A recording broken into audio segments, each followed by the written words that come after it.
Order the school committee meeting of February 2nd, 2021. I would take a motion to open the meeting. So moved. Moved by Teresa. Second by Trista. All in favor? Aye. Please stand for the Pledge of Allegiance.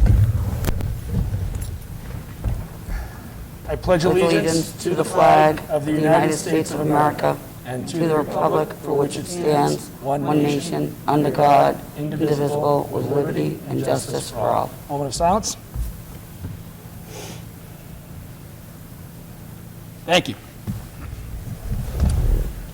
Before we begin, I want to thank EBCAM, as always, for taking the time to make sure you televise our meeting. Thank you, EBCAM. And tonight on the agenda, we have one main topic of discussion. So without further delay, I turn it over to the superintendent. Thank you. So, since last March 13th, we've been trying to figure out how to get kids back to school, what to do in the best fashion, how to do it phased-in approach, how to just bring them back, how to do a hybrid model, do we keep them remote? Task force after task force. We continue to have task force. We continue to work with our EBEA. They have a negotiating team. We sit with them, we discuss with them, we talk with them, we came up with an MOA, we move forward with them. We have the data from the town, which is the town's data. We now have the data from the schools, which are the school's data. Today I sent you the attendances from our faculty data. I have student data, which Mrs. Clifford will go over as a COVID officer. But as you can see on any of the graphs that I provided today, that the quarantines that were within the school are because we have given them an administrative absence, meaning we don't count them, they don't go against the teacher. We've asked the teacher, we've said, somehow, some way, there's quarantine in the school, you may be at close contact, and we don't charge them. But if you look at other absences that are just personal absences or just sickness, or we could have a broken arm in here, we could have a maternity leave in here, they're higher than what we do on COVID. I'm not saying that COVID is not in East Bridgewater, and I'm not saying it's in the community, but I am saying that I do believe, and I do believe the data that East Bridgewater has, and I do believe that the data that we are listening to across the country, that schools are safer than any place else to have the students be. We are in a hybrid model. We started out with less than, approximately 220 students that were remote, about approximately 10% of our student population here in East Bridgewater. So we know that parents and kids wanted to come back to school, and we tried to provide that by going into a hybrid model. The hybrid model has worked very well. It is difficult, it is tiresome, it's tough on teachers, it's tough on kids, it's tough on parents, it's tough on everybody in the school system. But we've done it. Our teachers have done it. We've had conversations, and our principals have had conversations with their faculties. We continue to have conversations with faculty, with our EBA association. And we try to continue to have these conversations because we want the best for not only our faculty, our staff, but our student body. Because that's what we're here for, are the kids of East Bridgewater, our students. And yes, our faculty, our administration, our staff, all personnel should have a safe and healthy work environment.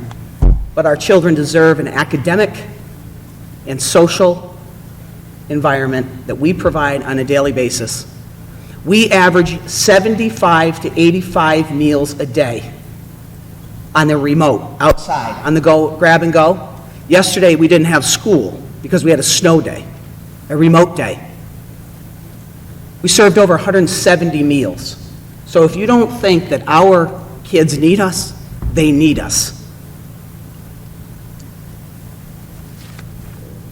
I received, and you received, a lot of emails, a lot over the last 24 hours and today. I applaud the community for getting to us and saying, listen, I like the hybrid model. Bring my kids back. I like the remote. Don't do this. I love that because we want to hear from the community. And I got things from my teachers. What did I hear out of anything on this? That they want Wednesdays. Dr. Williams and I have sat with our administrative team, Jeff Sylvia, William Clements, Kate Byrne, Deb Nichols, Andrew Gentile, Deb Dupre, every week for at least 2 to 2.5 hours, 3 hours. We sat with them yesterday, we sat with them today, and Andrew on the telephone. They've listened, they've heard. We know the Wednesdays mean a lot to the teachers. It's a day for them to sit back, take a deep breath, and see all of their students. We hear that. But we also hear on the other side, we want more from our parents. As Dr. Williams, myself, Karen Clifford today, the principals, sat and talked. This is not the first time we've talked about reopening. It's not the first time we've talked about rephasing. It's not the first time that we said, okay, we've got to put a halt on this. We've got basketball going on, right? Everybody wants basketball. We knew there was going to be pause, and we knew there was going to be go. We've had more pause than go in the last 2 weeks. I am listening. Our principals are listening. I'm hearing them. We had this idea last week. We had this idea a couple weeks ago. Dr. Williams has had several ideas that you're going to hear this evening, and I think if you give us a chance and you allow our principals to continue to carry their plans forward and to allow the district to continue to move this model forward, I think that we'll get back to school. I'm not asking to do anything outside this bubble that any other district is not doing. Hanover is going back K through 12 and reopening. I spoke to the superintendent today. We had a conversation because we would like to, each of us talk all the time. We're following each other's models. We're not doing anything that's out of the ordinary. But the one thing I did hear from my teachers was Wednesdays. That's what I heard the most. We need the Wednesdays. I can handle that. I can handle giving Wednesdays. I can handle not going back on Wednesdays. I can handle by saying, yes, take your masks off, talk to your students, see their faces, let them see yours. Have time with them, social emotional learning, listen, talk, develop, work in the afternoon, professional development, work in common planning time, have time to talk to your teaching partners, get out there. I have no problem with that. But when you say that we're taking those things away because we wanted to add a day for children, for their academics, I do have a problem with that because I want the kids back. However, I heard the teachers. So we've always wanted to come back to reopen. On 10/20 of this year, we gave you a reopening phase. And we said we'll start at 6 feet, and then we'll go to 4.5 feet, and then we'll wait a week, 2 weeks. And then we'll go down to 3 feet, and we'll wait a couple of weeks. And then we'll reevaluate, talk to our Safety and Health Committee, and then we'll wait 2 weeks. And then we'll try again, and we'll come down a little bit further. And we started with the model of K through 6. Then, no, we don't, we've got to slow down. We've got to slow down. Okay, so we slow down. And we went through Christmas, and we went through New Year's, and I've asked parents, and I've asked students to please stay in your cohorts. I know it's hard. Keep your masks on. Stay. It's hard. You can't go outside your cohorts. If you go sledding with these 5 kids, stay with those 5 kids all the time. It's hard. They're kids. They want to get out and play. We have a tough time with mask breaks in East Bridgewater Public Schools, and I asked other superintendents today if they have problems. Yes, you know why? Because the kids don't want to take their masks down because they don't want to get away from their friends. They want to get closer. They want to be in touching distance of their friends. They want to play games with their friends. They want to see their friends. They think if they pull their mask up, they got to stay way, way over here. And it may not be that much at the high school, but it is at the elementaries and the K through 6. So I'm offering up, I don't know if it's an olive branch or if it's another avenue this evening. Keep the Wednesdays. You want to stay in the Wednesdays? and stay in the hybrid for a little bit longer, that's fine. I'm asking you to reopen March 1st, take each day, continue to talk, let my principals out there, let them work with their faculties and staff. They already have the logistics down. They're ready to go. Mrs. Nichols is here today. I spoke with Mrs. Nichols and Mrs. Byrne yesterday for over an hour and a half. They're ready. They have their logistics down. They have measured every room in that building. They have ordered desks on a daily basis from different companies for little desks, and they are coming in rapidly for us. Because we know that by going to the tables, that we just can't get the tables in the room, but we can buy the desks. They already have a lunch program ready, where the kids will stay at 6 feet, where they will have some in the cafeteria and some in the classroom, and we will continue with our COVID monitors. Andrew, Mr. Gentile, Mrs. Dupre, they already have it down on paper. They already know how many desks they can come to a room. They know that the teacher still can remain at 6 feet from the students. They already have the lunch program done. They already know that what we're going to do with specials. They already know what we're going to do with movements in the halls. This isn't something we stopped on October 1st or on October 21st and said, okay, we've got the plan, put this away and let's just go sit down and just sit here. We have been planning on a daily basis. That's what principals do. That's what administration does. There's no way that if I were to turn around and look at these principals, that they have not talked to their teachers about coming back and saying, at one point in this year, we are going to reopen and we're going to move forward. And we have to move forward. It is for the good of our kids. I can give up Wednesdays. I can wait till March 1st. The vaccination is on its way. It should be here within a couple of weeks. I was at the task force the other day. Karen was at the task force. We asked Chief Herron. Chief Herron is on the Board of Health now. He's also working, Sue Malloy, and we have called, they call up to the Department of Health on a daily basis. Where's our vaccinations? Where are we in the vaccinations? We know today that we received a link to get our OT, PT, speech pathologist, and school psychologist vaccinated. They can go tomorrow. I sent the link out this afternoon through Joanne Connors and Jay Fallon out of special education.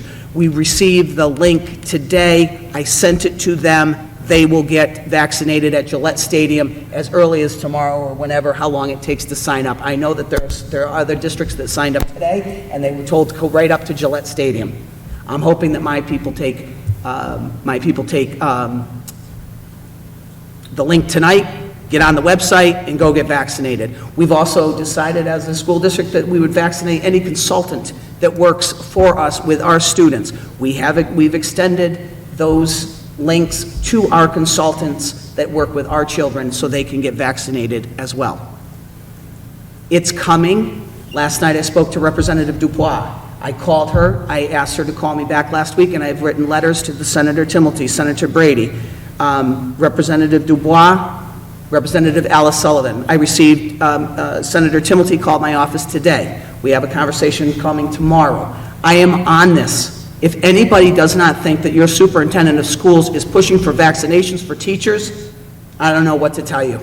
I have written letters, I am on the phone, I am going to meetings, I am talking to superintendents, I am working on programs, I am trying to work with our kids, I am trying to work with my principals, I am trying to keep up with Dr. Williams as much as I can, and what that she needs for curriculum instruction inside the classroom, the time on learning that she's put an enormous amount of time in trying to get our instructional leaders of the classrooms to have that data. I'm working with Mrs. Clifford every day, who does a tremendous job getting information out, keeping data that is so hard to keep up with, and making sure that every parent or every child or every teacher who comes in close contact is identified and contacted within a 24-hour period.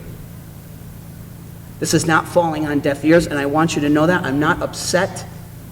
I'm passionate. I am passionate about education. I am passionate about kids. It's a disservice. COVID is a disservice to us. It's a terrible thing, but guess what? We're in it, and we've got to figure out how to get through it. On March 1st, I'm asking that we bring back K through 2, full-time, in person. Mrs. Byrne, Mrs. Nichols have a plan. This afternoon, we did receive a letter from Central School and their teachers who have signed on to a plan to come back. You have that letter. You have those names. It's time.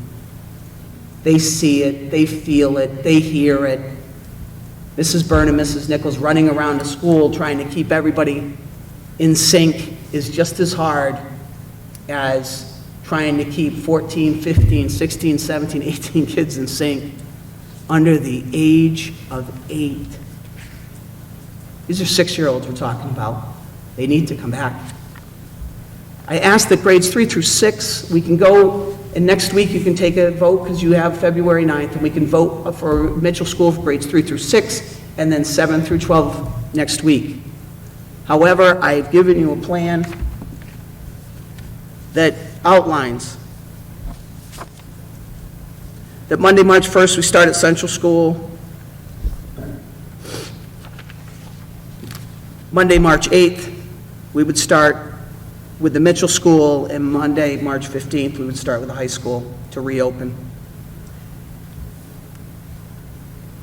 1, getting the vaccinations here by the 3rd or 4th week of February would actually would support this plan, and I believe that we'll be there. I believe Chief Herron thinks that we'll be there. If we can vaccinate in our own district, in our own community, Chief Herron is willing to do that for he did our nurses. If he can do our teachers, he will. I did hear from, Karen and I heard today, we have been approved for pool testing. We did get a lab that has approved us, and that we will be working with that lab. Karen's got some telephone calls to make tomorrow, and we will work as quickly and as possibly with this lab to get pool testing in, because that is what the Health and Safety Committee of the EBEA has asked us to do, and we did it. We got it approved. We're one of the South Shore schools that got approved for this, and we're going to go for it. And so once I have that information, I will give that out to you. With this, Dr. Williams has been working tirelessly on figuring out how to give these teachers that break when it comes time for March 1st to come around to provide remote teachers at the Central School and the Mitchell School. The junior senior high school comes last, not because we want them to come last, it's just because of the order, and we know that K through 8 right now is the push, and we've seen the data on this, and we know that the kids are playing sports and they're out and about. We do still have kids on youth leagues that are playing in youth hockey programs. We do have them out in our youth leagues, so they are traveling to different areas. Dr. Williams is looking at doing 1.5 teachers at the Central School and 2 teachers at the Mitchell School, and you have the numbers in your packets tonight that tell us how many students are left remote, which Dr. Williams has done the numbers, and we can handle that with those teachers. We have thought these plans out. This is nothing that we have not thought out. We have and been thinking about remote teachers. We have been thinking about Wednesdays. I just wanted Wednesdays because I said, geez, if we can get kids in 3 days a week opposed to 2 days a week, wouldn't that be great? But yeah, I did. I heard the teachers. They said, geez, Liz, we need that day. Okay. All right. There was only one day, by the way, in February. Only one, because we have vacation. And then we have a professional development day, which we are, and I am, committed to professional development for the district and for our teachers. And I did not want to take that away from them. So I know that we had a lot of letters today, but we need to really put things in the context. I appreciate the parent letters coming in because it shows me where people are. We certainly want to help parents get their children in, get reopened, but we want to do it with the health and safety in mind. So that reopening plan that we gave you is 3 phases. March 1st, Central School. The Gordon Mitchell School begins on March 8th, and the East Bridgewater Junior Senior High School would start on March 15th. At this time, all nurses have had the opportunity to receive their first dose of the vaccination. All occupational therapists, physical therapists, speech and language pathologists, and school psychologists were emailed a link today, 2/2/21, to register for the vaccination at Gillette Stadium due to their work classification under the Department of Public Health.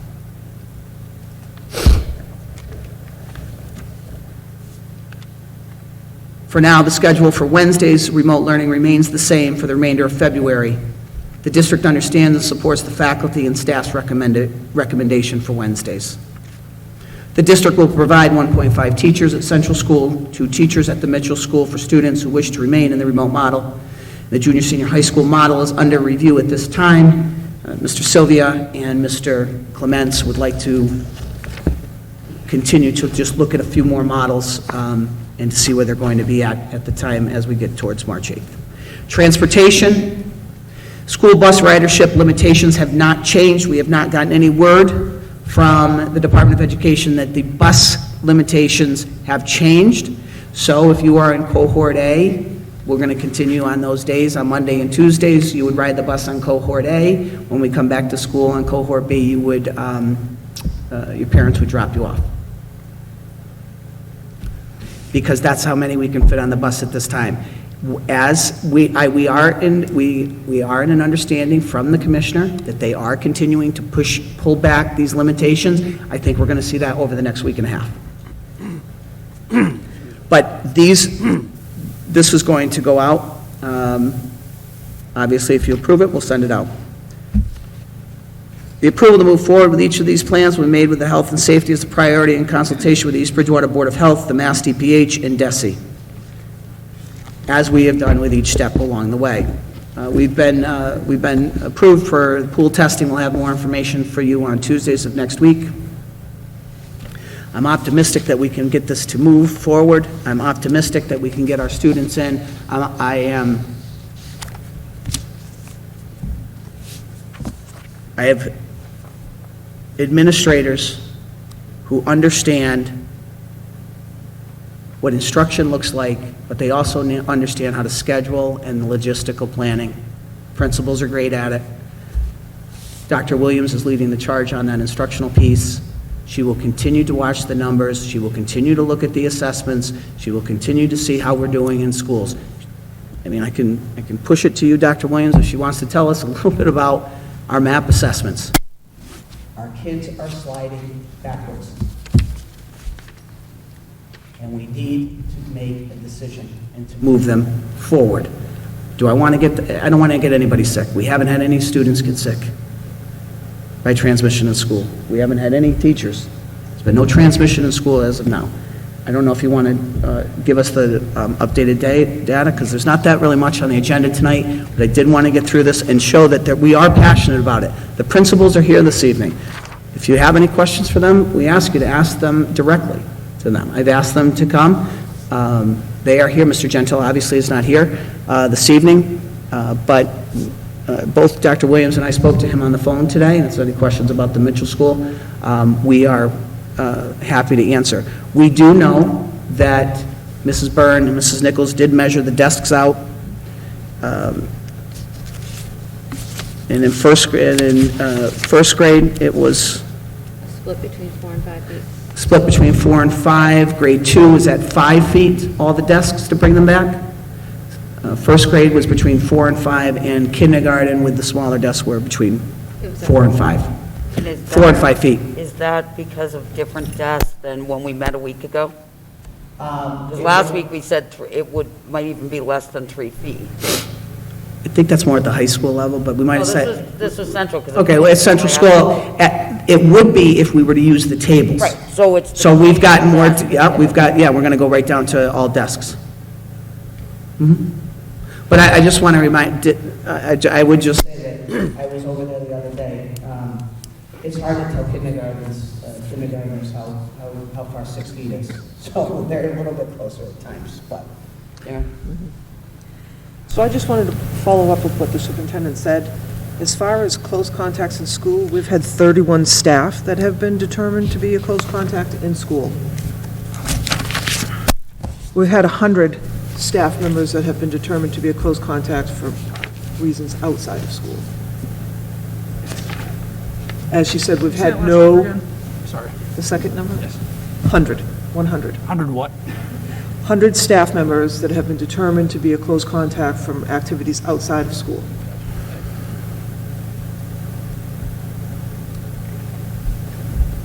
Of the 31 close contacts of staff in school, there's been no transmission. For students, we've had 121 students determined to be close contacts in school. The number is, well, it's not super large, but it is larger because at the elementary level, we are quarantining the entire cohort if it's in the room. And we've had 444 students that have been determined to be close contacts outside of the building. 444.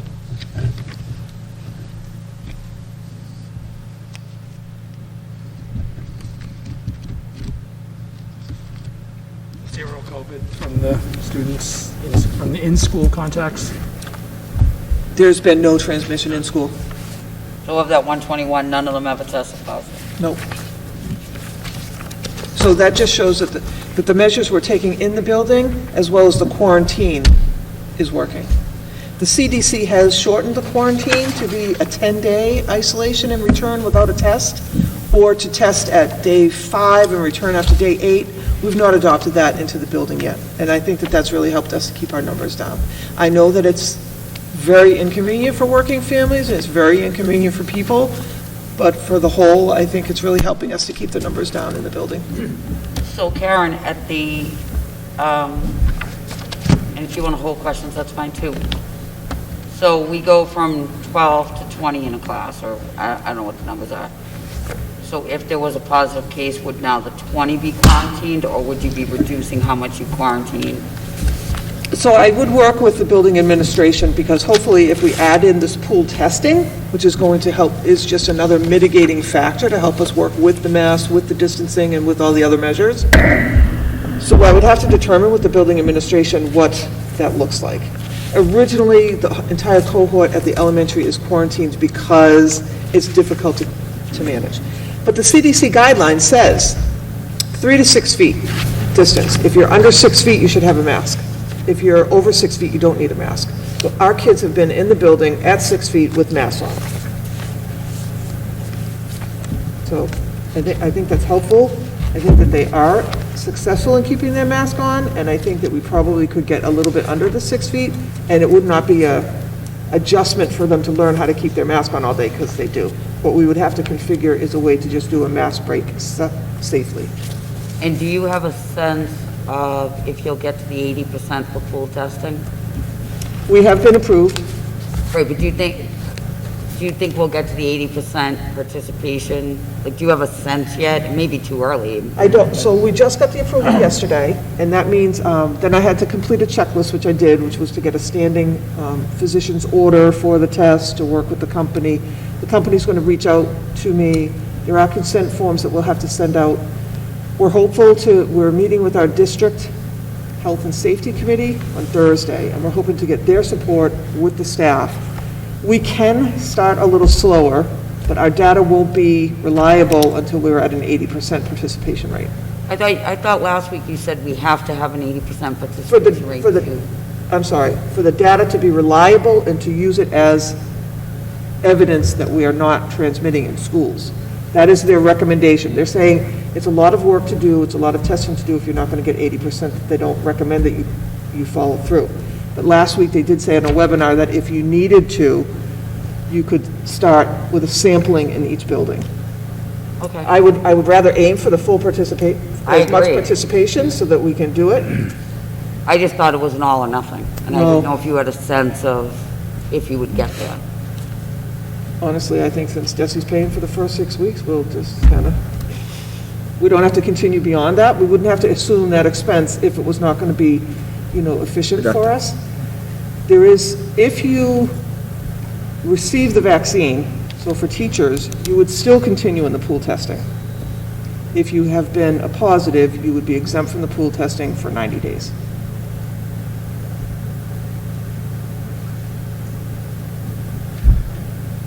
Dr. Williams? Anything I missed? No, I think the superintendent, covered everything as far as the considerations that would need to be made And, to reiterate the superintendent's words on why we were proposing the Wednesdays is because, we didn't feel we had the movement and the appetite for less than 6 feet, and the only other way to work towards getting more learning time for the students face-to-face was to propose the Wednesdays. As the superintendent said, it was made very clear to us from the staff that those Wednesdays are valuable.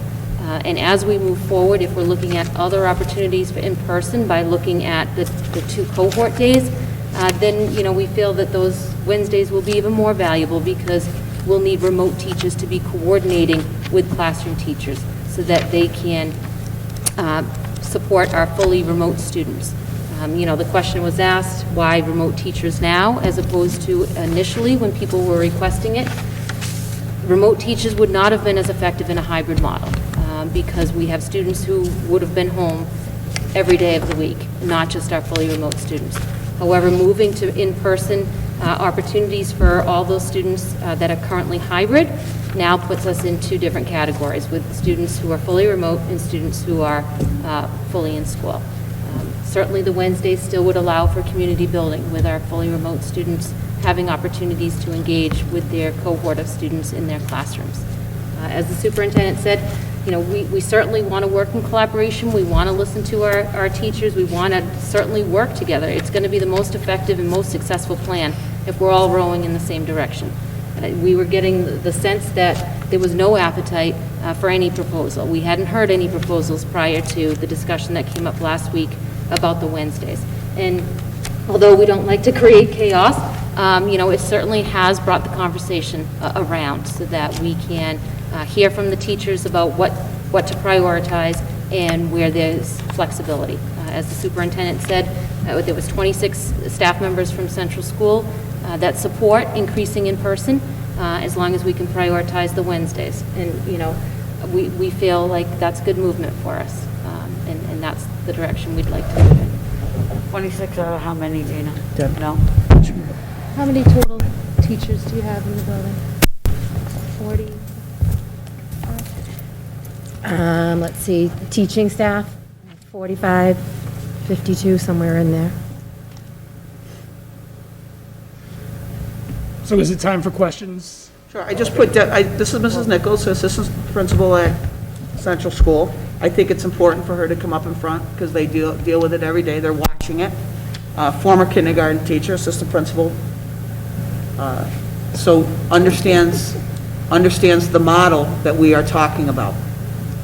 Jeff, could you talk a little bit about lunch and recess and Sure. specials? Yep. Well, gym at least. Right now, the students are having music and gym in the music room and the gymnasium. We would still be able to continue that. The other special area teachers would continue to meet the students in their classrooms. So there would still be kind of that, some people are traveling and some students are going to the gym. In the cafeteria, we have enough of the trifold, superintendent calls them sneeze guards, that we would be able to outfit the cafeteria safely to get 4 students at each table. So they would still be a safe distance apart with the sneeze guards. And then we'd be able to run our 6 lunches that we did in a non-COVID world. So would half of the kids be in the classroom and half of the kids be in? Yes, what Cafeteria? what we did before was half would be at recess and half would be in the cafeteria, and then they swap. And what we've done that's been pretty successful with traffic patterns in the building, I've just created routes. You're not all going out the same door, you're going out a door that's closest to your classroom, that's close, that's farthest away from the next classroom that's traveling. So I plan to just continue making routes and patterns, traffic patterns. So at lunch, would half of one classroom either go to recess or go to the cafeteria, and the other half would stay in the classroom? No, the plan would be that your entire class would go to the cafeteria together, and then they would have recess together. So no more eating in the classroom? We would not need to do that. Okay. No, as long as we have those guards, and we have plenty of them. We're going to use our COVID monitors in the cafeteria to support those classrooms, and they would also be able to help us with recess, indoors and outdoors. And we have recess zones that we would still be able to keep, so the kiddos are still going to be playing in a zone on the playground with just their classroom. So they're not going to be intermingling on the playground at all either. What will kindergarten look like? Kindergarten would go back to a full-day model. Okay. And they would have their specials. We already have the schedules all made. I mean, we made them way back in August, hoping for, that we'd be able to be back sooner than we were, but we have all the schedules made for them to have lunch, recess, 2 recesses, and right now they only get 1 on Wednesday, so I know that they'd be thrilled to be able to get back out and be with their class. 5-day-a-week, full-day kindergarten. I guess that would be something that would be discussed here. Yeah, the Wednesdays, I don't know how everybody would want that to look for kindergarten. Right now, kindergarten teachers are in. If we go 5 days, we're going to go 5-day model. Right now, the Wednesdays would be, kindergarten will stay AM and PM, 5 days a week right now, until we get to March 1st. Right. Everything, nothing changes, we're just giving another month Right. for some more prep. That's what we're asking for tonight, right? Okay. And that's what it is. I mean, there's going to be lots of logistical things for us to work out. And the sooner we all know the expectation, the sooner we can all be working towards achieving the best outcome. We kind of went through this back in August as we deliberated about remote versus hybrid, and we lost time, So then once the decision was made, it was then working to make sure that the hybrid had everything accounted for. And this is just really an opportunity to give us ample time, about a month, for us to make sure that we've got everything accounted for. And for parents who are comfortable with hybrid but may not be comfortable with full in, the hybrid option goes away, right? They have to choose remote or all in. Yes. No hybrid. Yes. So as the superintendent had mentioned about us determining how many remote teachers we would need, that's based on the current fully remote students. So that may need to adjust if we do have a switch of students coming out of hybrid. You have that in your packet tonight. If we make a decision, will we send out a similar survey like what we did in August to see about if there are going to be switches for students who are currently hybrid, that they may want to go fully remote? Yeah, so I definitely would foresee it as a participation. We're moving into a full in-person model. Please let us know if your child will be moving to full in-person or switching over to fully remote. Thank you. And when Mrs. Byrne and I measured out the classrooms, we measured out the classrooms as if all our remote students wanted to come back. So if there is that room as well. And some rooms are close, very close, like 3 students, and they're all back in there, so. We have, Nice that we have low we have class size. 2 classrooms right now that are 1 cohort, so that all the students are back in, with the exception of the remote students, so that's exciting, 2 first grade classrooms. So I understand that the idea of wearing masks is not new to the kids when they come back, but there will be more kids in a more confined area, than what we've had this year. Has there been any thought towards, accommodations for that? Like, as we move into the spring, are we going to be able to bring the tents back for outdoor classes? More mask breaks built into the schedule? I mean, how are we going to help the kids be ready to handle that group Right. together? The windows, well, they still are open, but obviously in the spring, it'll be Right. easier to open more of them. We Right. don't have them the full length that we did in the fall. Right. But hopefully, we always have the tents. It was a great experience for students to be able to have their music class outside, or their library media class outside, or even to just go have lunch outside. I mean, that was science. It was so conducive to so many wonderful opportunities that I hope that that's something that we'll be able to just keep, because there were some silver linings. We have learned some good things. It sounds silly, but we have the bus lines that the students line up on to board the buses, and we put little hashtags every 6 feet. So now they have their own little space, and people aren't all over the place on the bus lines. I mean, it's very controlled, and everybody knows their space. So I think that there have been silver linings that we will want to keep moving forward. And do you feel you have enough recess staff to, and again, I know young kids crawl all over each other, I get it, but you still want to try to keep them apart. So do you feel you have the staff to? The COVID monitors have been extremely helpful with that. And that being said, when we move back into our model, classroom teachers do take a 10-minute part of their recess duty, so they'll actually be outside for recess half the time with their class. And that will still involve the special area teachers as well as the COVID monitors. And I was looking at that today, too, so I'm trying to keep the same special area teacher with the same classroom, so they're not, all over the place with cohorts, too. And I don't know how you did it in the spring, so I'll ask the question with use of the tents and, I mean, presumably, weather permitting, they don't even just need tents. Did we ever get the yoga mats?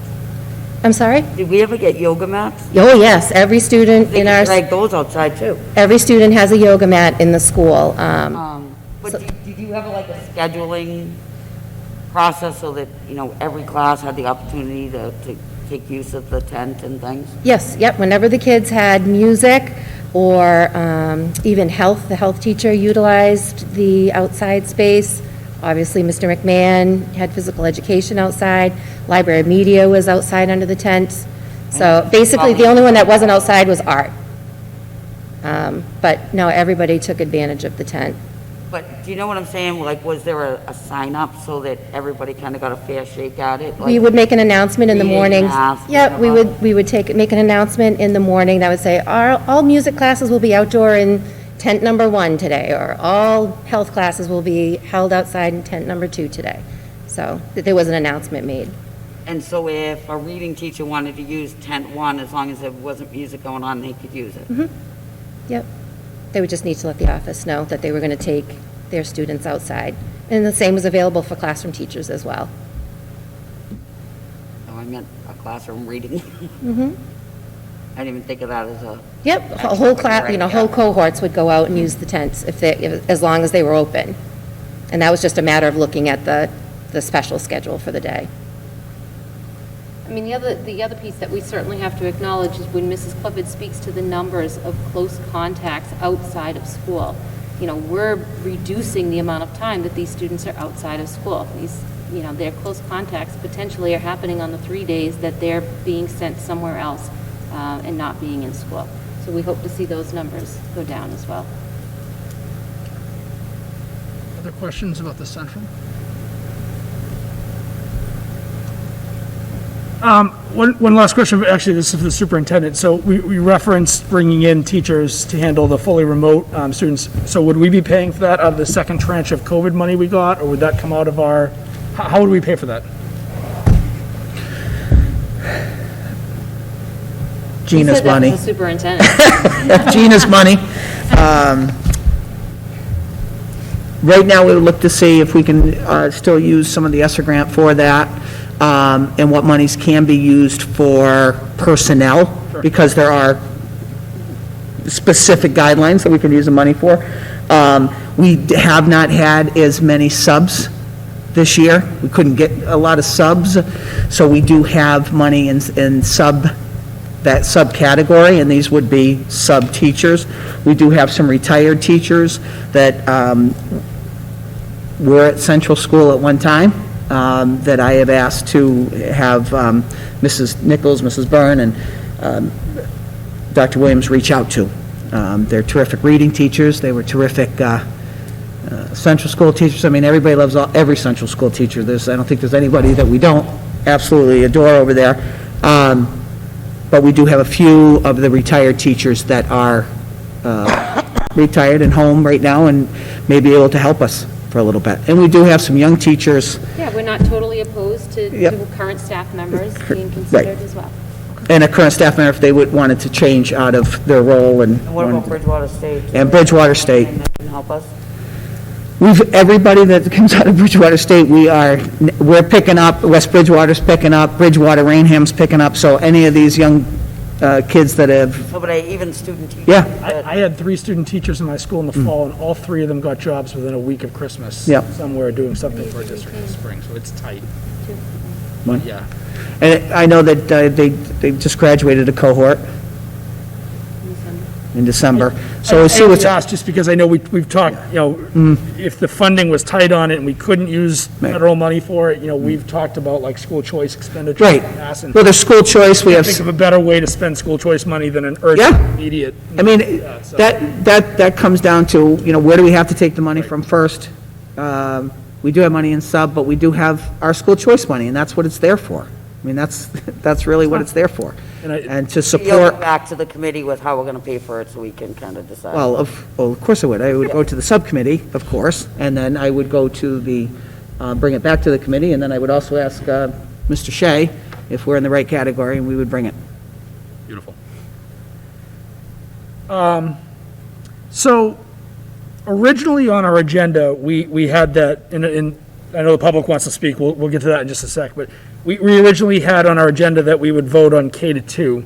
You've presented us with K to 12, but, would you feel more comfortable where Mr. Gentile's not here to answer specific questions from Mitchell for us to, Wait, next week? for the Mitchell and the high school to kind of push that off for a week where we can get into more? Yeah, I think that I did put that on this plan. Yep. It said to vote for February 9th, because the agenda was already made. Sure. I mean, this wasn't at the 11th hour, we thought about Right. Wednesdays. This was, yesterday, obviously, we had a remote day, but the principals and I spoke, but Dr. Williams and I sort of went back and forth yesterday, and then trying to figure out, really what people were asking for, what they wanted, and really, take the hard look at it, like, how do we get these kids back? So that had already gone out, so I really can't push that, but I would like to put that up for February 9th. Yep. I mean, it could be a very quick meeting next week, but John has, we'll have a subcommittee meeting, I believe, in that timeframe, so I don't have any problems with that, and Andrew will be here. Right. Okay. So before we open up public forum, I mean, I wanted to say something real quick, and I don't know if other members of the committee wanted to weigh in, and I just want to start off by saying, I appreciate your effort on this. I've run into people in the community about this topic over the last week, and what I've tried to reiterate is this entire scenario is just awful. It's terrible that we're having to make these decisions. It's terrible that we're having to have conversations about how to educate our children more, and is it safe, and having worries in our head. How do we pay for it? Mental health, physical health. This entire situation is lousy. And I appreciate your earnest efforts about getting the kids back this year. And I know you were very patient and listened to the committee in the fall when we asked you to wait, when we asked you to pump the brakes a little. And I don't think there's anybody in this group that didn't appreciate that you listened. All of this, I've kind of evolved in my thinking about what's safe in the school over the course of the year, having read CDC report that came out last week about nationwide data about kids in school, what is and isn't happening with transmission, seeing it with my own eyes, seeing that we are very close to being able to vaccinate our staff and keep our adults safe, has, really kind of reshaped my belief that we can operate safely in a fully open model this year. The thing I want to emphasize, we did get, I read every single one of those emails we got from teachers, every single email we got from parents. It was brought up multiple times, and I want to make sure that people are clear that there's no one on this committee that I spoke to that would suggest that we bring the kids back full-time before our teachers are vaccinated. That's something that I've heard from the committee repeatedly. We want our teachers to be safe. And, several of the teachers had said, why are we rushing? We're almost there. And we get that we're almost there. We want them to have the shots in the arm before we bring the kids back in. So, we all understand that you can't control the exact date that teachers are able to get their vaccinations. But I want to reiterate that I would not support the kids coming back full-time before our teachers have had the chance to be vaccinated. First shot, we want them to get that first shot. Adults are safe, kids can come back in, and then we're ready to go. So I thank you for your time and your effort on this, and I'm ready to move forward on it, but anybody else wanted to I'll speak? wait till I hear from the public. I'll say something.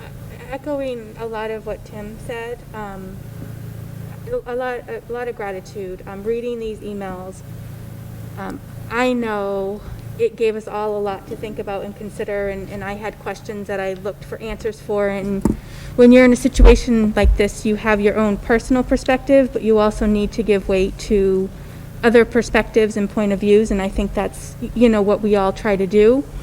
So thank you, Liz, for listening to the teachers, and I hope the teachers, you know, I know they'll appreciate that and understand that there is intent to work with them. On the flip side, you know, a little part of my struggle as a parent is our kids do need to be back in school. And to your point, it is about the kids, not that it's not about the teachers. That's never been the message that's been put forth.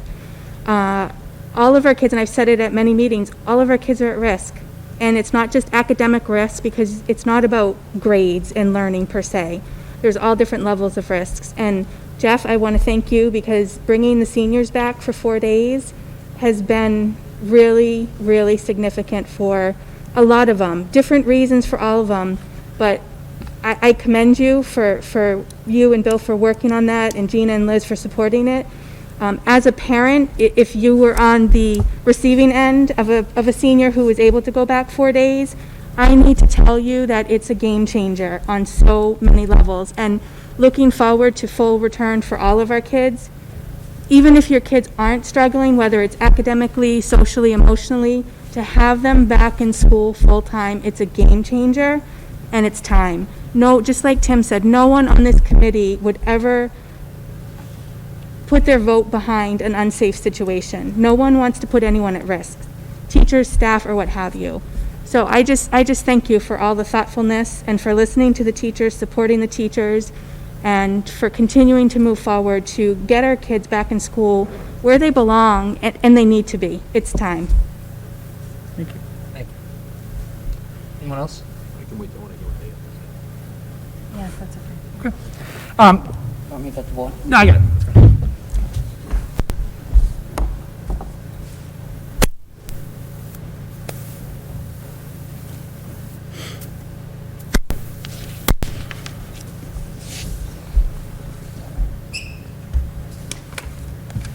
All right, first on our list, we have Miss Jennifer Kitchenham.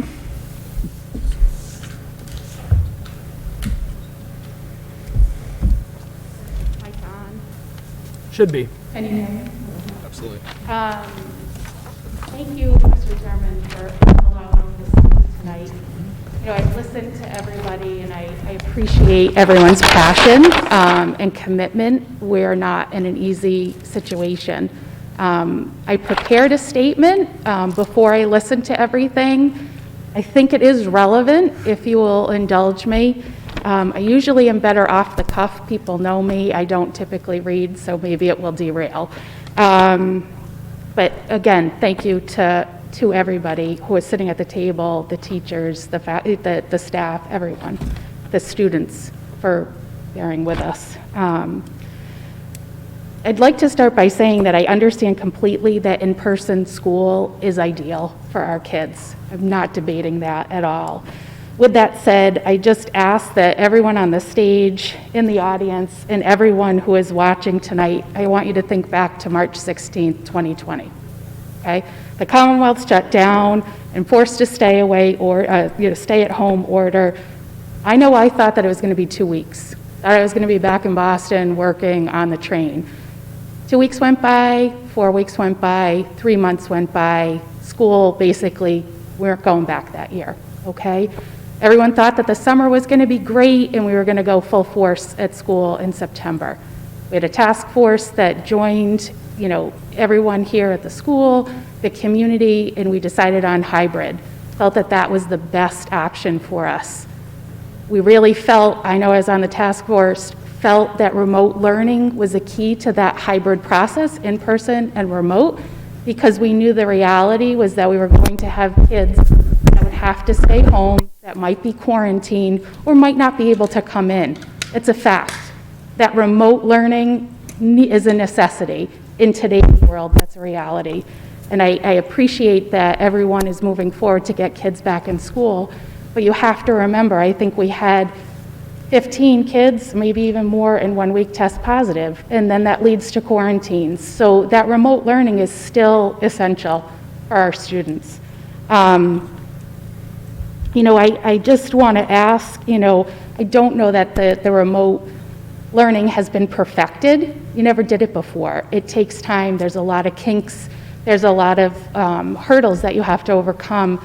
but I want to focus back. I understand it's really important for kids to be in full-time, but I think you need to also invest in the remote learning. It's the reality that we are living in. We are no longer in the world that we were a year ago. Remote learning, that hybrid experience, is a necessity.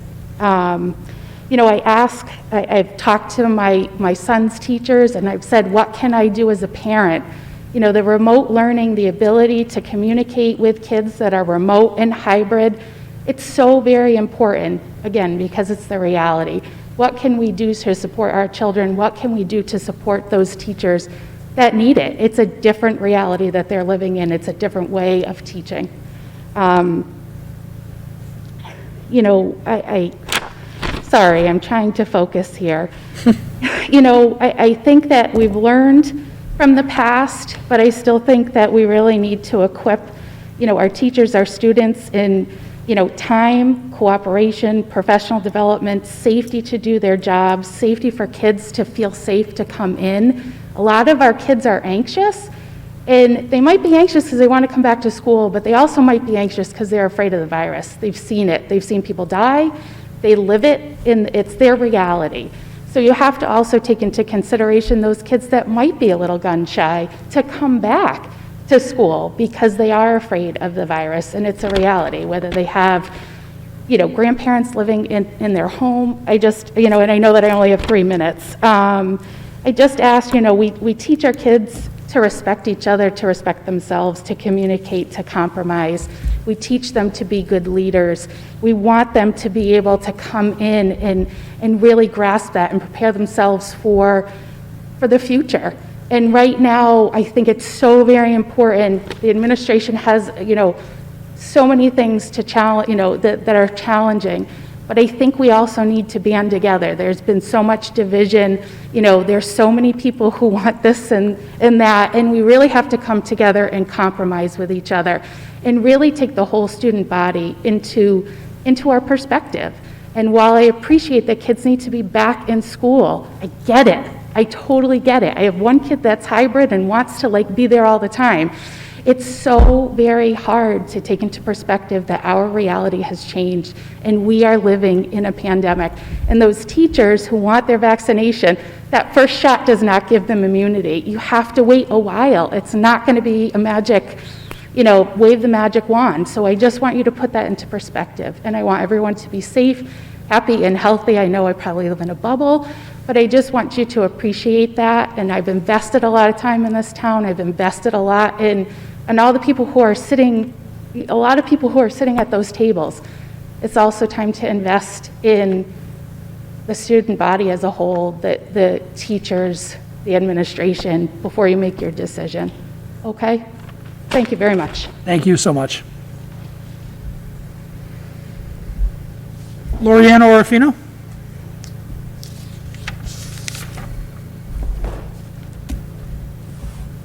Hi, everybody. I want to first just piggyback on what Jennifer just said about the vaccine. I think it's 30-something% effective after your first shot, and it is not fully effective until 6 weeks after you've had your first shot. If you have Moderna, if you have Pfizer, it's only 5 weeks. So I would like to ask the school committee, however you decide to vote tonight, that we do not start this process of anybody going back to school full-time until all of our teachers are completely immune.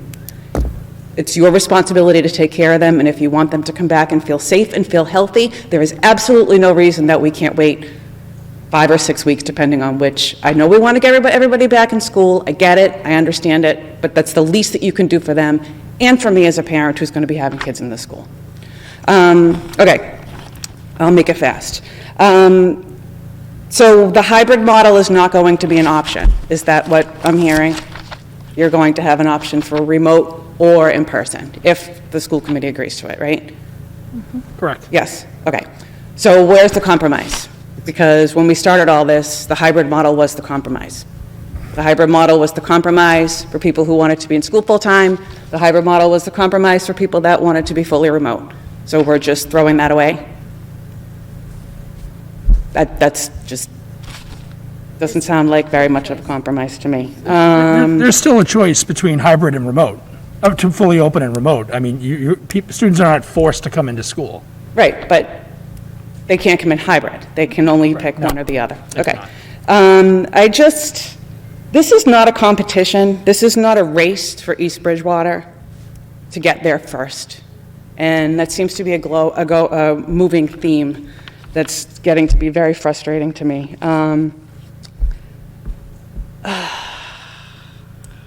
Liz, you had said something about, did you say the teachers? They want more from parents earlier on? What were you talking about? Said we Mr. want more Rafino, from the parents? public comment is not actually a back and forth. Okay, with the I'm sorry. committee. Yeah. Okay, maybe afterwards you can, I just wanted you to clarify what that meant.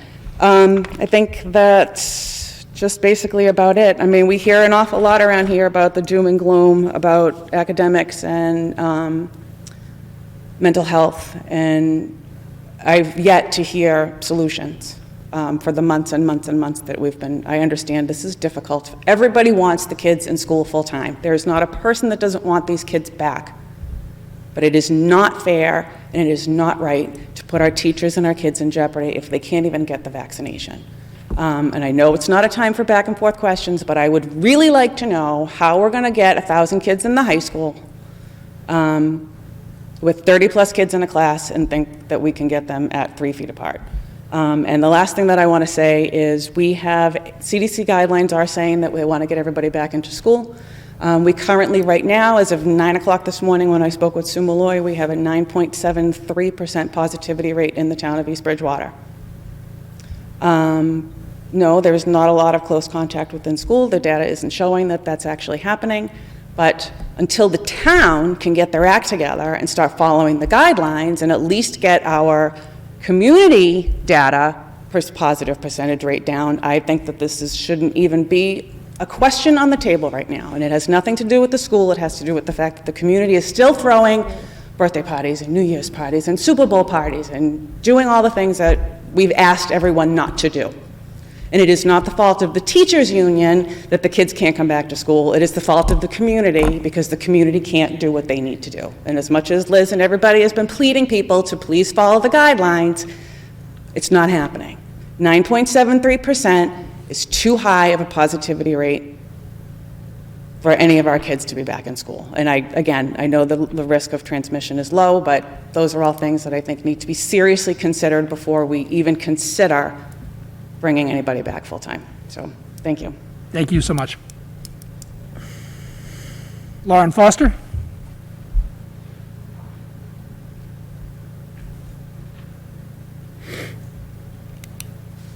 Hi, everyone. I had remarks prepared, but most of what I was going to say has actually been addressed, so I really appreciate all of that. I know this isn't a back and forth, but I'm interested either tonight or in an email later or something in hearing a little bit more about the remote teachers. I'm wondering if there's going to be complete teacher reassignments or if it's going to be an additional teacher in the classroom to assist with the remote component of the day. Because I would hate for the kids to lose their teachers that they've built a relationship with over the course of the year. But that, so far, aside from the vaccination concerns that have already been brought up, that's my only thing. So, thank you. Thank you. And I think, Dr. Williams, that's probably a topic we could talk about in one of we have 2 meetings scheduled before this would all begin. So maybe not even next week, but it would, take some time to put together a plan. We could talk more about that topic. Absolutely. So people understand what it is. I have in my head an idea of how it works, but I'm sure there's a lot to hash out with that. Can I ask a question about Sure. the vaccines? Sure. Now that it's come up. I know the teachers have said one of the things that's really important to them is having vaccines. Have they said 1 dose versus 2 doses? No.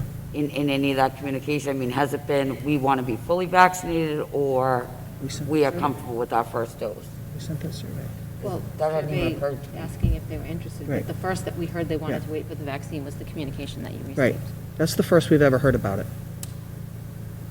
So we don't know specifically whether it's full vaccination or at least to have one, because that conversation hasn't come up. Everybody has been asked if they would take advantage of it at this point. And what was I don't do you have the know. response rate by Did we get that chance? result back in? We have the results tomorrow, so we'll have it with the Health and Safety Committee tomorrow. We've been trying to really work with Health and Safety, so Matt Belageron is he directs that, and so we bring that to him tomorrow, and we'll talk about it with that group.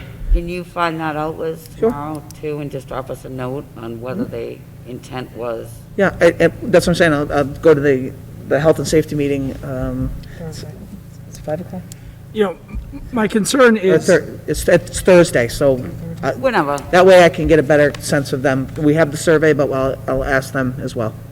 my only concern with talking about one dose versus two is that there appears to be increasing uncertainty about when those second doses are going to be available in some cases. You know, there's been some guidance that's come out that said that right now they're going to release all doses so that people can get their first, and if they have to wait, or, you know, the second doses may not happen in any immediate fashion.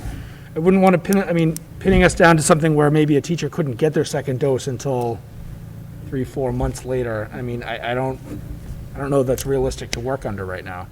And I just to answer answer a little bit, like I'm asking to give us the authority to move forward. I'm asking you to, I'm not disrespecting anybody, especially the teachers. I sent the emails to the teachers today, to my principals yesterday, and just said, take a look. You know, what are we missing? And all of the principals said, I didn't hear this. I didn't know this. So whether we want to jump or just come to somebody and say, okay, make the decision for us, somebody has to make the decision. And whether I look like the bad guy or the good guy, I make the decision based on the superintendent of schools for kids and for teachers to keep them safe and for the community at large. I've asked the parents, don't have parties. I can't, I'm not the morality police, I'm not the COVID police, I'm the superintendent, and that's what I'm asking for. Teachers need to be able to sit in rooms, have a conversation with their principals, and feel as the principals are that vehicle to get to Dr. Williams, whether it's a new, if it's a new student information system, or get to me and say, geez, we need to do this, or Dr. Williams bringing it to me. That's how this happens. And we're sitting here making these plans, and we're continuing to try to make the plans. And when somebody says, well, ask the teachers, we did ask the teachers. We're in negotiations. Tim, you sat there. Last 2 weeks ago, we sat there. And we sat there, and they said, this is what our teachers want. And we said, okay, but this is what DESE told us to do. So we need to move forward because it's a state learning standard. That's called negotiations, and we continue to go back and forth, and the rope remain tight. That's how it works. It's not personal, you know. And so when I hear this, I don't know when the vaccinations are coming. I was on the phone with all the states, trying to get on the phone with all the state senators. I'm writing letters. I hear from the Mass Superintendents Association on a daily basis. The Mass School Committees is trying to push for vaccinations for teachers. The MTA now is on it, and they're trying to push for vaccinations. The commissioner got on us last week, and he says he's pushing to push out for teachers. They open it up to 75 and 65-year-olds, and then teachers are going to come next after that. We're in that second group, or that last tier of the second phase. So I'm hoping, I'm hopeful that it's in 3 weeks, but when we don't, and I certainly hear the parents, I get that, you know, if a student is anxious about coming back, we get that, and that's why there's remote. And that's why we're looking at more adjustment counselors, more school psychologists. I even said last week, if you remember, I'd like to get a psychologist here for adults. I read some of these letters. I am concerned about some of my teachers who wrote these letters. I will be checking with their principals, I will be checking with them. I am concerned. I don't want to see that for an adult or for a child. But I certainly don't want a child in a home that's not getting supports that we could offer here. And I certainly don't want a teacher to feel that they're not supported here. And if we can get someone to support them, well, then we will do that as well. But Mrs. Foster, I'll get back to you tomorrow.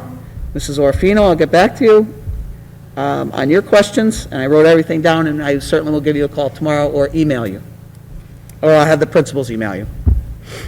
And just a comment about the vaccinations, certainly it's not a be-all, end-all. It's not going to make COVID go away. And certainly we're not saying that as soon as the teachers have the vaccination, we're throwing all of our other safety protocols out the window.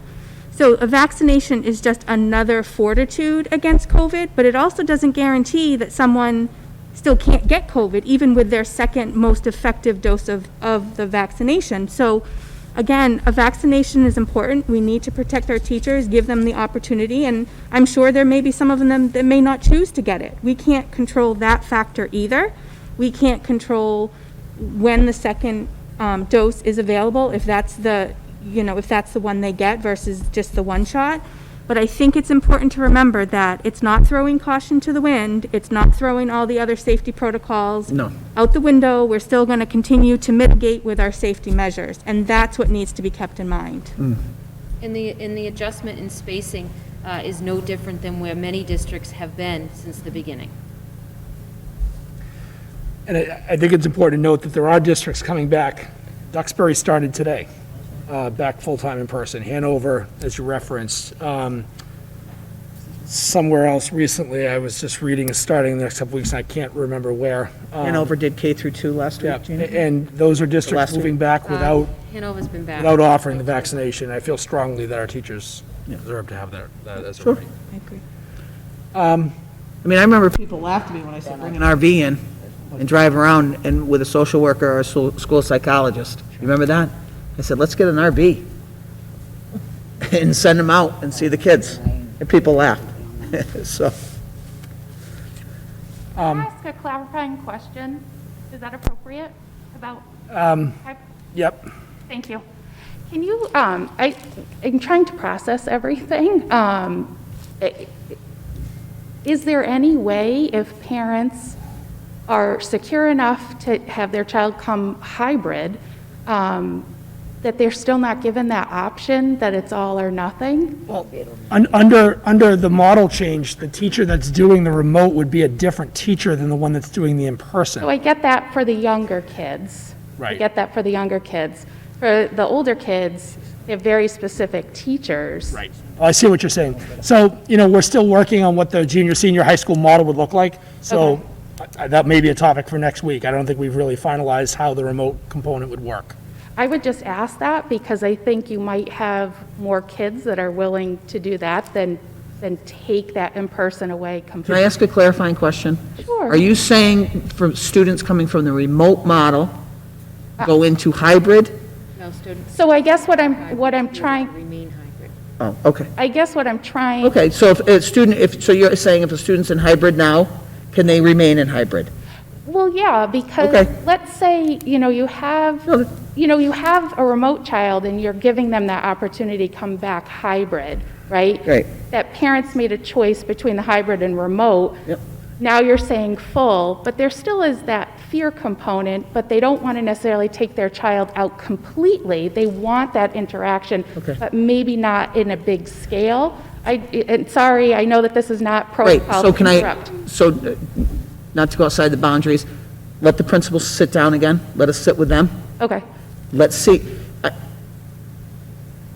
You got to make sure it flows for everybody, whether for No, the child and for the school and for the teacher, because the teachers could say that's more disruptive than not. They may say, yes, I prefer that, and we'll go for that, and the principals will weigh in on that, so. I apologize. I thought you were talking about the lower elementary level.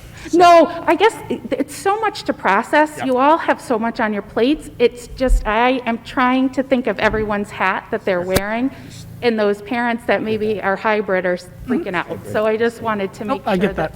clarify for myself. Thank you. There is still a lot to be figured out with the high school model. I think Mr. Sylvia is working hard, and I think, honestly, it's probably best that they're the last group right now, just because. I appreciate it. I didn't mean to derail. I just We need a felt it medal, was Jeff. Something like that, a Jeff. pressing question. Thank you. You see how Deb did that? I do like the point about if we're going this way at K to 6 and hybrid goes away, which I think logistically it has to, that we work really hard to boost the remote to, I don't know that you could ever go to a full day on the screen, because I'm not sure any kid could handle that, but we really boost the offerings and the, I don't know how to word that properly, but I think you know what it I means. think it will naturally occur Right. once we have dedicated staff to fully remote. I do too. The simultaneous is what's been most challenging, and that's, I think, why many staff members are in favor of the Wednesday, because they're planning in one platform. So I think that will naturally increase the rigor in our remote once we have staff dedicated to remote. I think you're right. Yeah.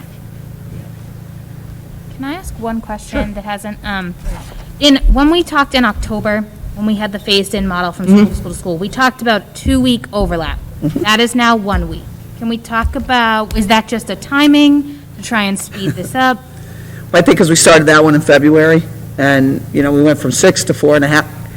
You want to go back? I'm trying to compromise, and I'm trying to just continue to work in the models, because every time every time I come out here, somebody else says, can you try this model? So I go back in, and I try a different model, and then come back out. We could go back to this model and say, okay, let's start it. No, No, but what I'm saying too is, I said, let's go with this model at 6 feet the week after February vacation, and wait 2 weeks, 4.5 feet. Wait 2 weeks, 3 feet. We could certainly do that. I'm just saying, I'm trying to, Well, no, I think it's important to note, because there were some people in the public that asked why we got away from that, and I think to put in perspective, that plan had us looking at 6 to 4.5 to 3. This is basically bringing us from 6 to 5 or 6 to 4, like, we're not looking at, we don't need to go down to 3. Right, no, I understand that. I'm thinking more of also, part of the plan is to look at what happens when we have that many folks back in the classroom. Sure. Per the CDC guidelines, that's 2 weeks. That's where my brain goes, and that's, we're, again, we all agree that we don't want to move forward with this until we're vaccinated, so that definitely plays into things, but I just wanted to put that out there. I know that was a question that came up, so. yeah. Sure. Yeah. Again, we come out with a plan, yes, less yes, and then say, oh, no, I don't like that part of the plan. So we take that part of the plan. So then we chop it, we cut it, we move it back around, and we put it back into place, and this is what we came up with. I called out, I asked Hanover, I spoke to Matt Barron at 3 o'clock today. We had a good conversation. I'm calling him tomorrow. Matt Barron is the superintendent of Hanover. We had a great conversation. They had good conversation. I said, this was our plan at the beginning. Yeah, we did, we started there too, and then we minced it in, and then we tried to do this. So I can certainly bring this back. We can come back with something. But again, this is where Dr. Williams and I were, I think, late last night. We can continue to move the model and to continue to try for the best model. We're never going to be perfection. It's never going to be perfect. And either is data. It's never, ever just perfect. We're trying to get as close as we can. So let me bring this one back. I will say to the principals, but we've got to keep moving. Yeah. And we can't say, well, we got to stop and let's look at another model. And let's stop, and then I'm going to come back next Tuesday and say, okay, let's stop, let's look at another model. Okay, then I'm going to come back again. And that's what I'm afraid's happening, is we just continue to push me or kick me, and I'm using me. And that's why I keep saying me. If you're upset, be upset with me. Because I'm the one that's leading the district, and I do want the kids to come back. And it's not a race for me to get ahead of Hanover or Duxbury or Situate or West Bridgewater or Bridgewater-Rainham.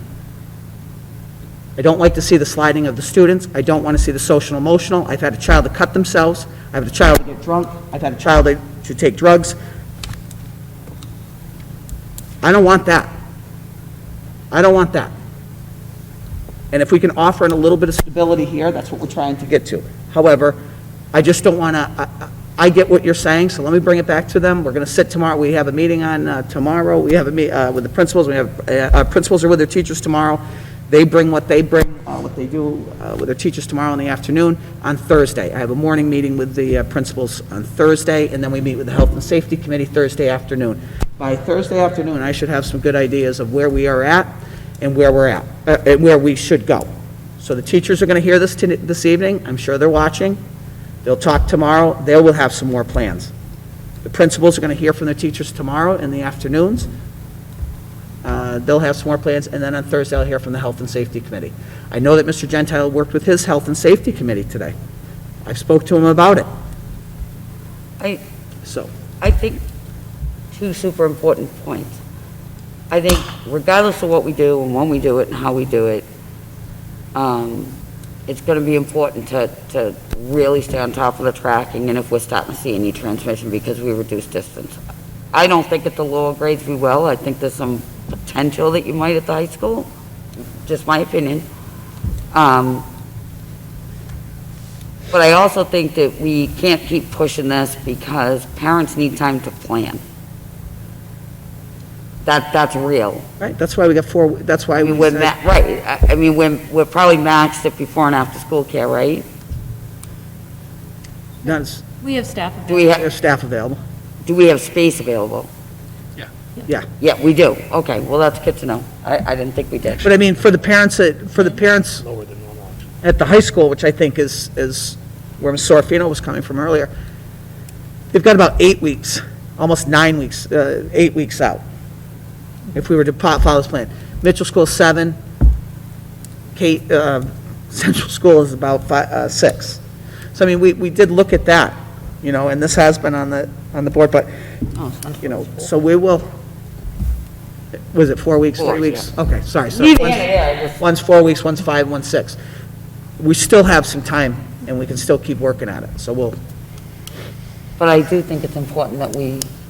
I agree. But we also, I just want to make sure, we also have a vacation coming up February. Right. And that's another thing, people are going to go to Florida. If People are going to go skiing, so people need to remember. If we You're staying pass, home. if we pass this, just the K-3 tonight, K-2 tonight, I mean, I would recommend sending out a letter tomorrow. Yeah. I'm happy to put my signature on it next to yours. Sure. To the parents to give them a heads up what's coming, what to prepare for. The transportation part, you're right. I mean, that's going to be huge. problematic. People need to make plans. They need time to figure that out. I think too on that. Hopefully it'll change, but. We're hoping, and I think the K-2 model, again, our office puts it in motion. Mrs. Byrne and Mrs. Nichols put it together. Her teachers put it to work. So I just want people to understand that once I put it in motion, Mrs. Byrne and Mrs. Nichols put it to action, and then their teachers put it to work. Right. And they will work on that model. I mean, I do think it's important that we, get the feedback on where the teachers are standing on this vaccine thing. But, it was me a week ago or 2 weeks ago, whenever we last met, who said, I thought the least risky plan was K-2, 3-4, 5-6, because the lowest risk really is in the central school. It's where we've seen our lowest numbers.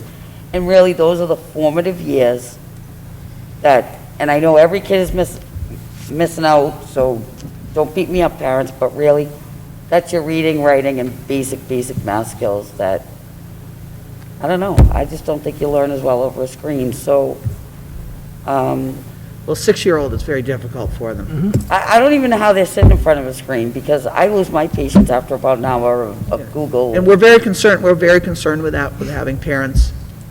We do have some parents that have lost their jobs, and are frustrated at home, and that have children there that are running around and trying to figure it out. And that is taking a toll on not only the parent, but then the parent could possibly become frustrated with a child that is running around.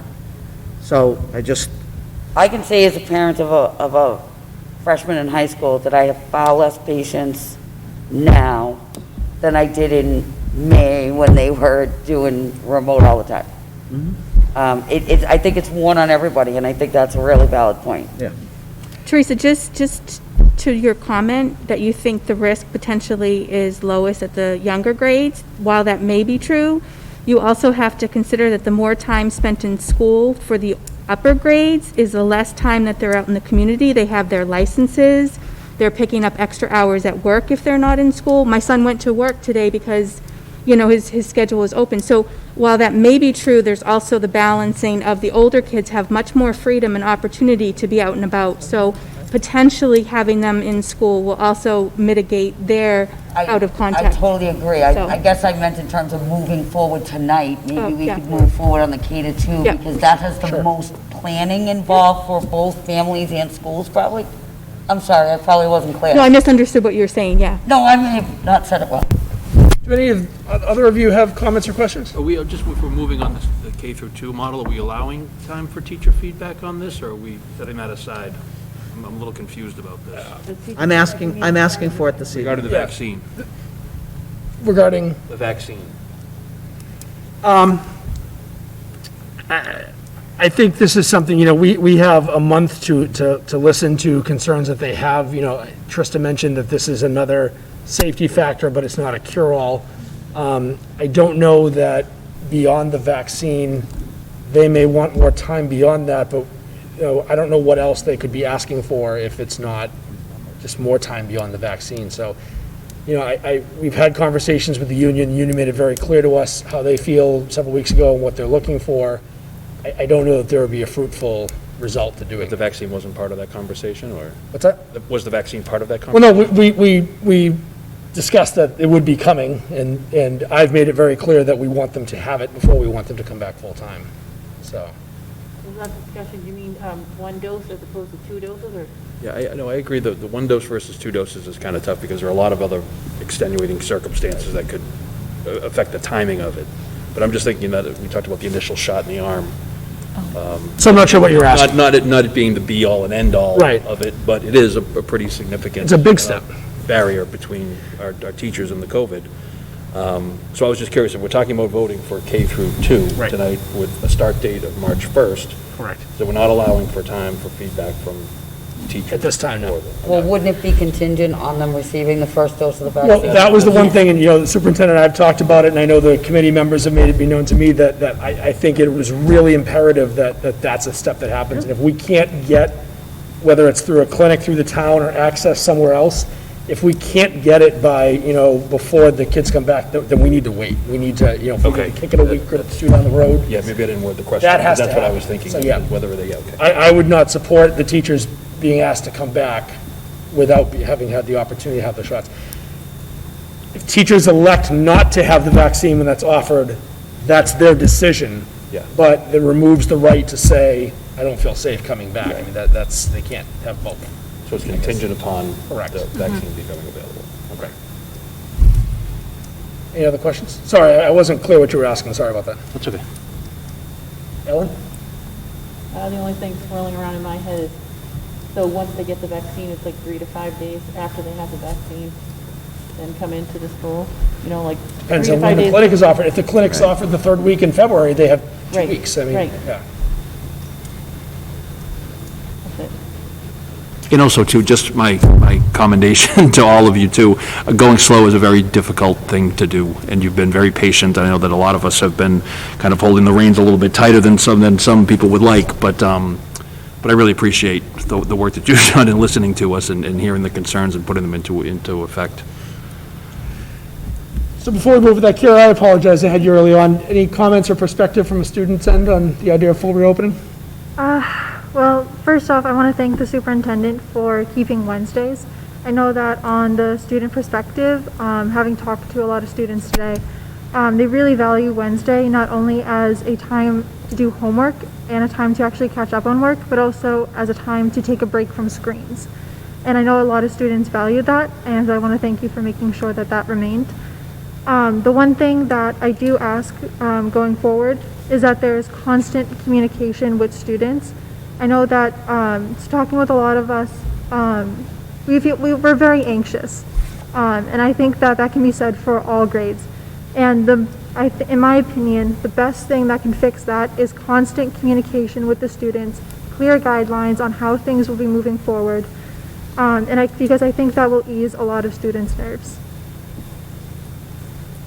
That's it. Thank you. Also, it was not mentioned at the last meeting, but congratulations on your acceptance to Yale. Thank you. We're very proud.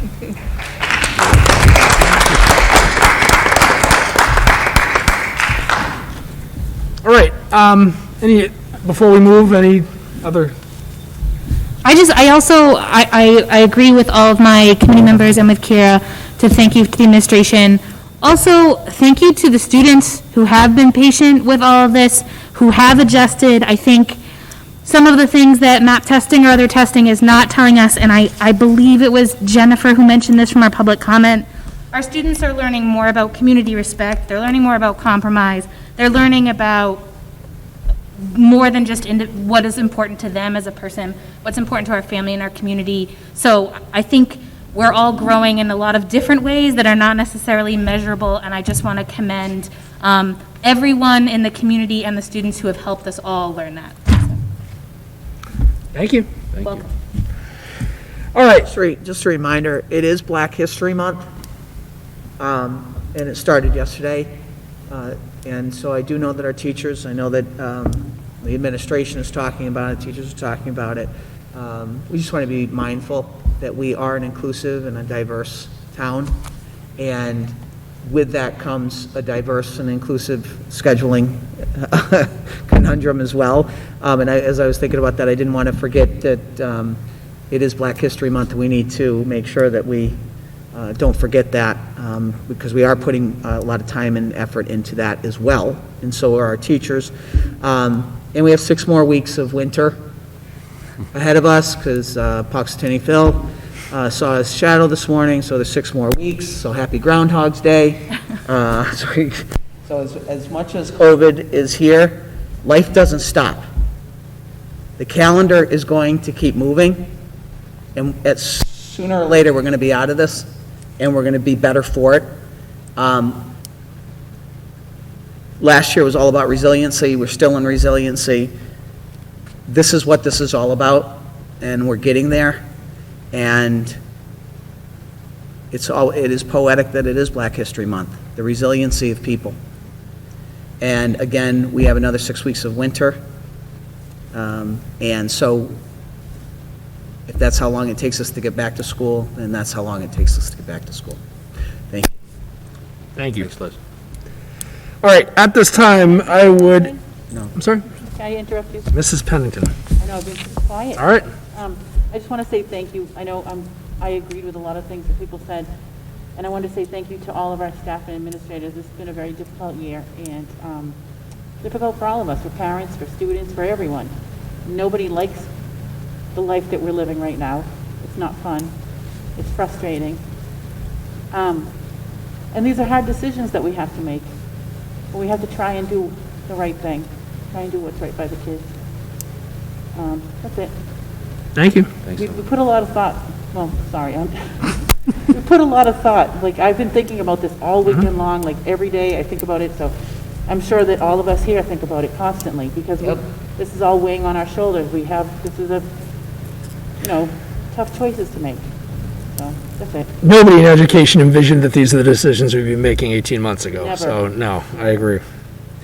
All right, at this time, I would entertain a motion to authorize the superintendent to begin making plans to bring central school students K-2 back 5 full days in person beginning Monday, March 1st, contingent upon staff being offered the opportunity to vaccinate prior. And being vaccinated. Yeah, that's That's That's what he just said. So moved. Moved by Teresa. Second. Second by Trista. All in favor? Aye. Opposed? Thank you. 6-0. Thanks. We will, at our meeting next Tuesday, hear from Mr. Gentile so we can ask questions about Mitchell. And Mr. Sylvia, don't want to put you on the spot, but maybe we can talk a little more about the high school, junior, senior high school at that point. Sure. Does that give you enough time, Jeff?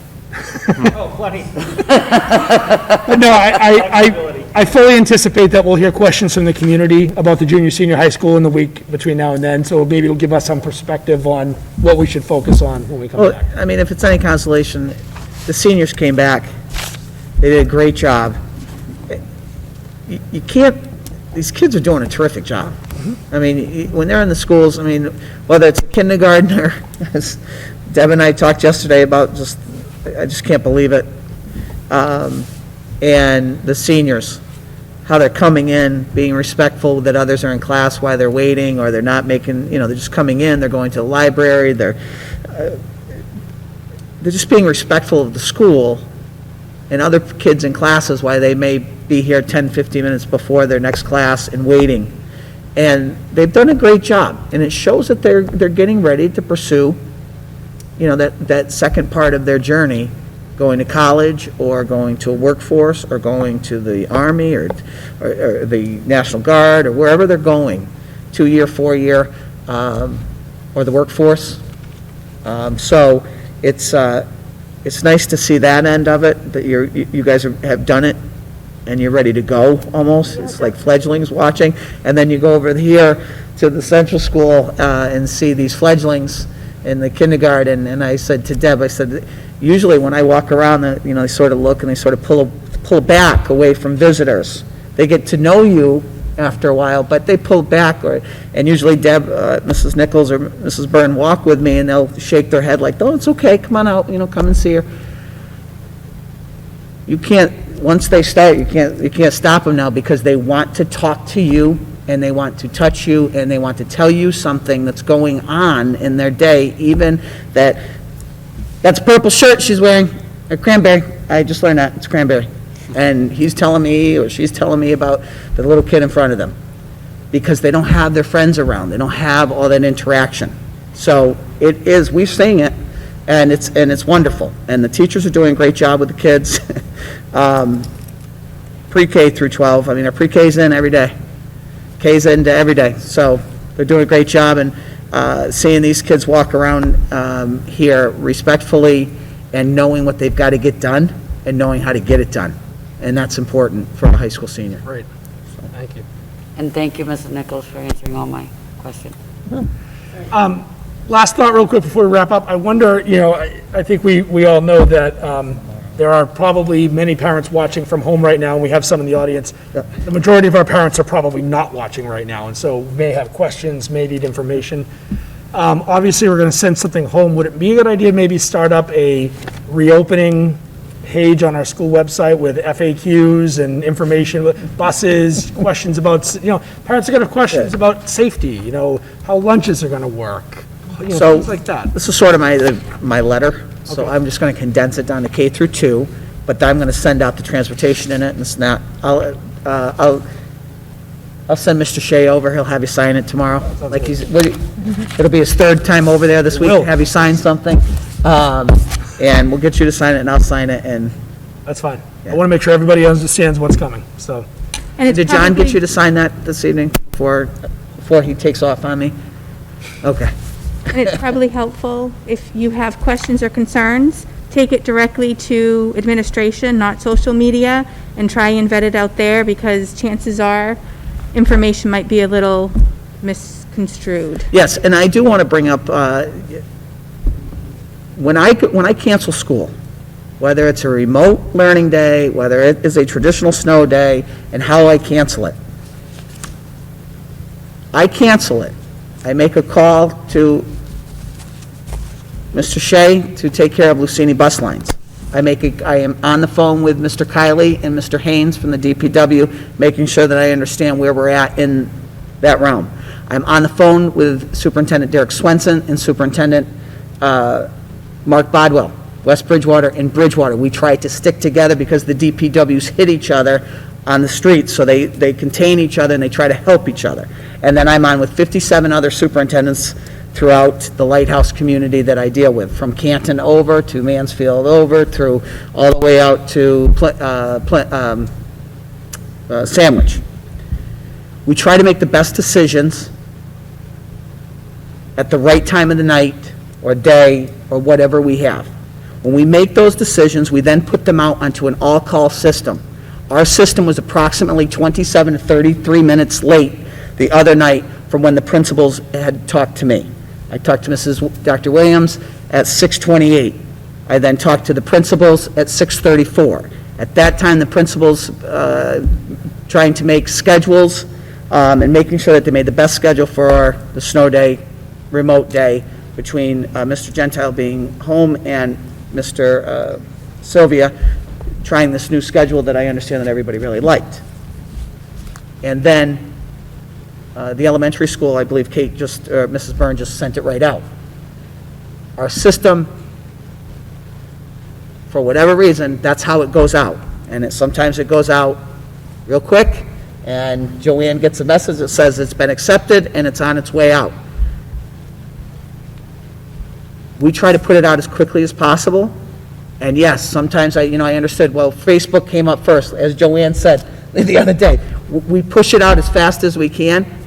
It's the system. It's got to go through everybody's email and everybody's telephone number in our district.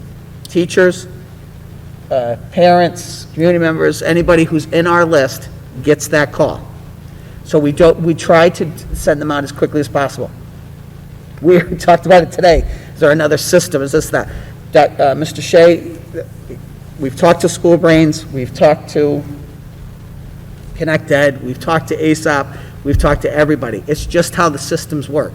Once we start to fire, it's just how that system rolls through the numbers and the text messages and the emails.